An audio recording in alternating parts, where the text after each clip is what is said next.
Super കൺമണി സീരിയലിൻ്റെ latest promo വിശേഷങ്ങളിലേക്ക് എല്ലാവർക്കും സ്വാഗതം. അങ്ങനെ വരുൺ വീണ്ടും പണി വാങ്ങിച്ചു കൂട്ടാൻ വേണ്ടിയിട്ട് ഗുണ്ടയെ ഇറക്കുകയാണ് കൃഷ്ണനെ പെരുമാറാൻ വേണ്ടി. ഇത് മിക്കവാറും ബാൻഡേജൊക്കെ ഇട്ട് ഹോസ്പിറ്റലിൽ കിടക്കാനുള്ള തയ്യാറെടുപ്പ് തന്നെയായിരിക്കും. കൺമണിയെയും കൃഷ്ണയെയും തൊട്ടവനാണ് പരിക്ക് പറ്റുക എന്ന് ഉണ്ണി തിരുമേനി ശ്രീനിവാസനോട് പറഞ്ഞു കഴിഞ്ഞു. സുജാതയാണെങ്കിൽ കൺമണിയെ സ്വീകരിക്കും എന്ന് തന്നെയാണ് കേട്ടോ സാഗർ കരുതുന്നത്. അതുകൊണ്ടുകൂടിയാണ് സാഗർ അവരെയും കൊണ്ട് വീട്ടിലേക്ക് പോകാൻ തീരുമാനിക്കുന്നത്. ജയമോഹനും കൂടി സമ്മതിച്ച സ്ഥിതിക്ക് ഇനി അവരുടെ വിഷമങ്ങളും സാഗറിനെ കാണണ്ടല്ലോ. ഇനി ആൻറ്റി അമ്മയുടെയും സുജാതയുടെയും കാര്യമല്ലേ ഉള്ളൂ. ജയമോഹൻ്റെ തീരുമാനം പറഞ്ഞു കഴിഞ്ഞാൽ അവർ ഈസിയായിട്ട് കൺമണിയെ സ്വീകരിക്കുമെന്നാണ് സാഗർ കരുതുന്നത്. കാരണം ആ ഒരു കാരണം പറഞ്ഞാണല്ലോ അവർ ഇത്രയും നാൾ കൺമണിയെ സ്വീകരിക്കാതിരുന്നത്. ഇനി ആ തടസ്സം അവർക്ക് പറയാൻ പറ്റില്ല. അവരുകൂടി സ്വീകരിച്ചു കഴിഞ്ഞാൽ തൻ്റെ മകൻ്റെയും മരുമകളുടെയും കൂടെ ഇനിയുള്ള കാലം സുഖമായും സന്തോഷത്തോടെയും കഴിയാമെന്ന് കരുതാണ് സാഗർ. പക്ഷേ വലിയൊരു കുരുക്കുകൾ തനിക്കിനിയും അഴിക്കാനുണ്ടെന്നൊന്നും സാഗറിന് അറിയില്ല. ബലരാമൻ എന്നൊരു ശല്യത്തെയും സംസാരിച്ച് എന്നേക്കുമായിട്ട് ഒഴിവാക്കണമെന്നെല്ലാം സാഗർ ചിന്തിക്കുന്നുണ്ട്. ഭാഗ്യശ്രീ ആണെങ്കിൽ ബലരാമൻ സ്നേഹിക്കുന്ന കുട്ടി മാനസയാണെന്നറിഞ്ഞാൽ തീർച്ചയായിട്ടും എതിർക്കാൻ സാധ്യതയുണ്ട് കേട്ടോ. കാരണം കൺമണിയിൽ ഏതാണ്ടൊക്കെ മാനസയെക്കുറിച്ച് ഭാഗ്യശ്രീക്ക് അറിയാം.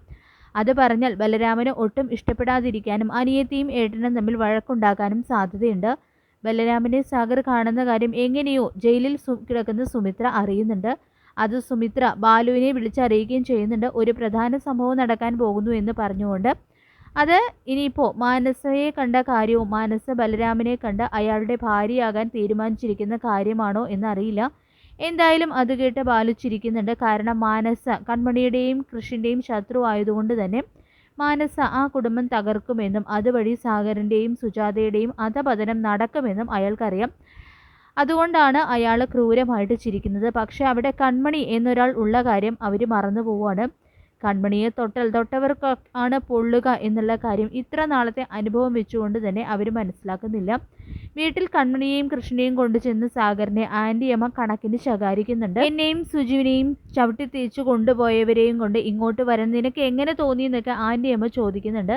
സുജാതയാണെങ്കിൽ ഇത് കേട്ട് ഒന്നും മിണ്ടുന്നില്ല. സാഗർ ജയമോഹൻ സമ്മതിച്ച കാര്യം പറയുന്നതിന് മുൻപായിരിക്കും ഇത് ചോദിക്കുന്നത്. അതിനുശേഷം സാഗർ സുജാതയെയും ആൻറ്റിയമ്മയും പറഞ്ഞ് മനസ്സിലാക്കാനൊക്കെ ശ്രമിക്കുന്നുണ്ടായിരിക്കും. അതിനുശേഷം ബലരാമനും സാലിയും വരുന്നുണ്ടെന്ന് സാഗറിനെ വിളിച്ചു പറയുകയാണ്. കൃപയ്ക്കാണെങ്കിൽ അതൊട്ടും ഇഷ്ടപ്പെടുന്നില്ല. കൃഷി കൺമണി എന്ന് പറഞ്ഞ് ഏതാണ്ട് മനസ്സിലാക്കിയത് കൊണ്ട് സൈലൻ്റ് ആയിട്ട് നിൽക്കുകയാണ് കേട്ടോ.